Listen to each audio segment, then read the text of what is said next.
Hey, what's going on, chess fanatics? Hope everyone is doing well today. Thought I would take some time and finally go over the Chessnut Pro with the premium pieces.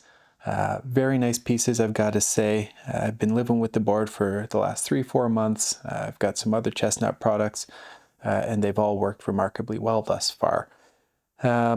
This is going to work remarkably similar to some of the other Chessnut Go, for example. Of course, it's going to differ from some of their other products that have built-in AI technologies. The purpose of this video is really just to go over, show what the pieces look like, show what the board looks like, and talk a little bit about my experiences thus far. So my other videos got a lot of views, especially for this channel, and there's been people who have written in and kind of talked about some of the challenges and problems that they've had. I've probably had Chessnut products now for the last 8 months roughly, and I still haven't had any issues with them. If I did have issues, I would certainly make sure that I report them.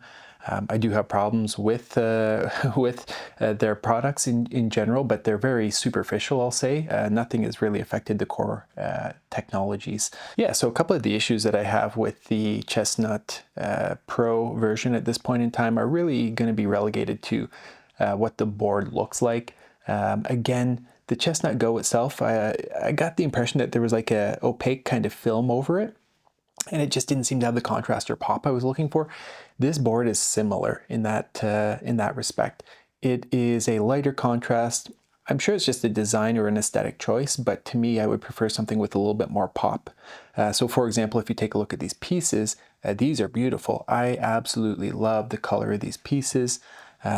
Absolutely fantastic stuff.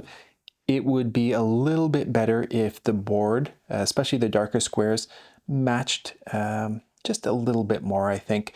I'm not sure, maybe the non-pro or premium pieces are a slightly different color. I don't really have those, so I can't say for sure, but it would be appreciated. When I look at the DGT board, there's definitely more contrast there. Now, some of that might be because they have to integrate LED lights, for example, and I should say that that is very well done on this board. Like looking at it right now, under regular lights, I cannot detect anywhere where those lights exist with the board. Certainly it's not powered on at this point in time, but if I were to just play a couple moves, for example, there's nowhere during play where you're thinking, oh, this is an E-board. It's not unless you turn it on that you would actually notice that. Again, really don't want this video to be a comprehensive overview of how the technologies work. I'll definitely make sure I link back to my old video because the functionality is exactly the same. I will do a new connection to a brand new iPad, so something that's never connected before, just to show how easy and simple their technologies are to use. It is just infinitely more usable than DGT at this point in time.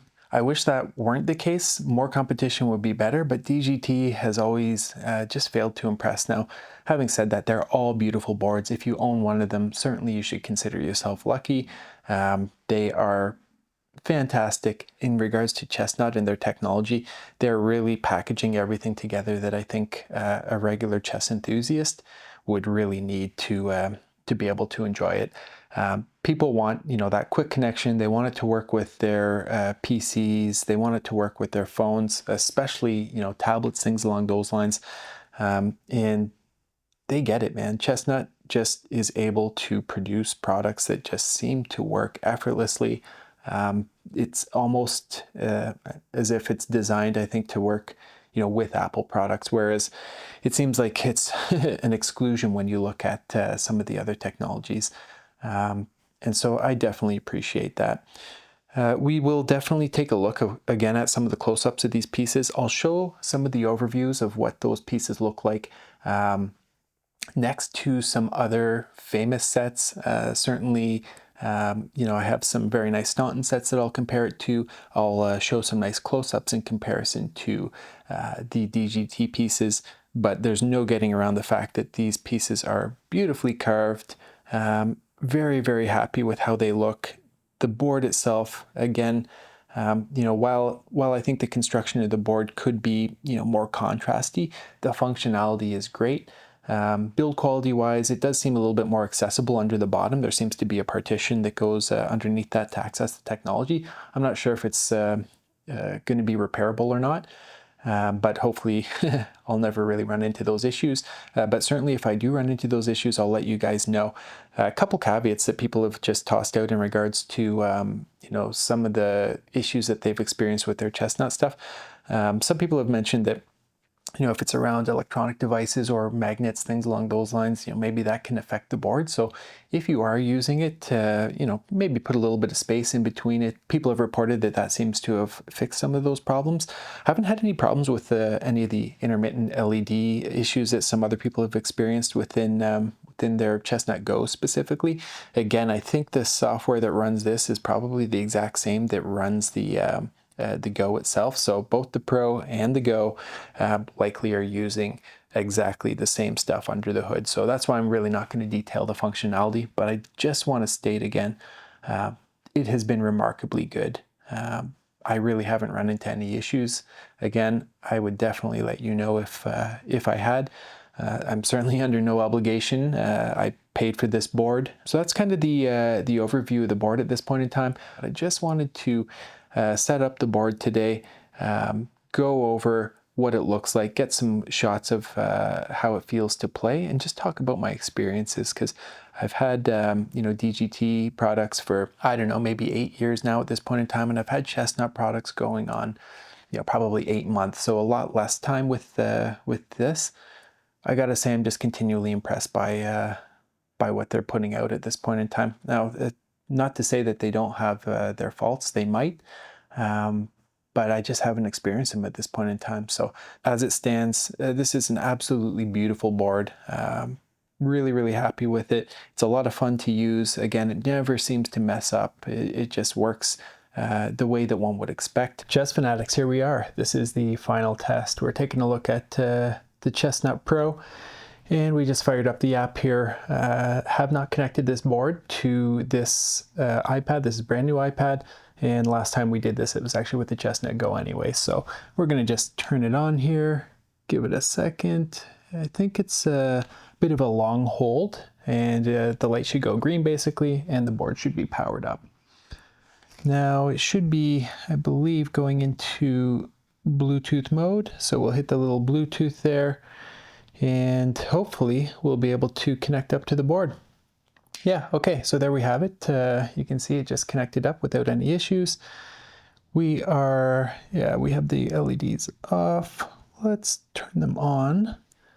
Beeps, we have them off right now, and we'll put in 0.5 for latency. And now we can go into the game mode. So I think a couple options. Obviously you can go and play on Chess.com. We're not going to do that right now. The technology does work awesome though. We're going to just go against the computer. We're going to do a standard variant, and we're going to pick the white pieces just because I'm sitting in front of them and I'm too lazy to set up the shop for a different way to do this. So real time, we're going to say 20-minute game, and let's start. Okay, here we go. We can see the Chessnut. We're going to just open up so you can see what the latency looks like here. Oh, interesting. Okay, we will just, let's see, how should we respond to this? Let's just take some space in the center here. I have no idea what it's deciding to play here, but you should be able to see the lights lighting up as we play moves here. One of the interesting things that I mentioned before is you really can't detect on the board, at least in regular conditions, that there are LEDs embedded in here. Hopefully the camera picks it up when we move. I'm going to just, we'll just bring the knight out so we see the move that the computer plays. Okay, so now it's just saying, great, we're going to, what is this, play e4 here. And you can see that it lights up the e7 square and the e5 square. And so we'll just make that advance, and the light goes out.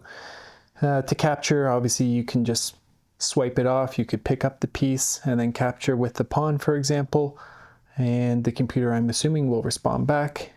And so we'll just make the move for it. And there you have it. You can see how easy and effortless it is to pair up a new device. This is what I love about the solution so much. It's just effortless in the way that it connects up. And so, yeah, with that, we'll just toss her over to the studio. All right, chess fanatics, that about wraps things up. Just wanted to say thanks for checking out this video. Really have had a good experience with Chessnut thus far. Looking forward to some of the future products that they're bringing out as well. We definitely need more competition in this space. I'll say Chessnut has done a remarkable job of positioning themselves at this point in time. I really wouldn't hesitate to buy any of their products in the future. I bought this one and have thoroughly enjoyed it, and I'm certainly looking forward to getting a couple more devices just to show on this YouTube channel. So we will wrap things up there. Thanks again for watching. I'll see you tomorrow. Bye.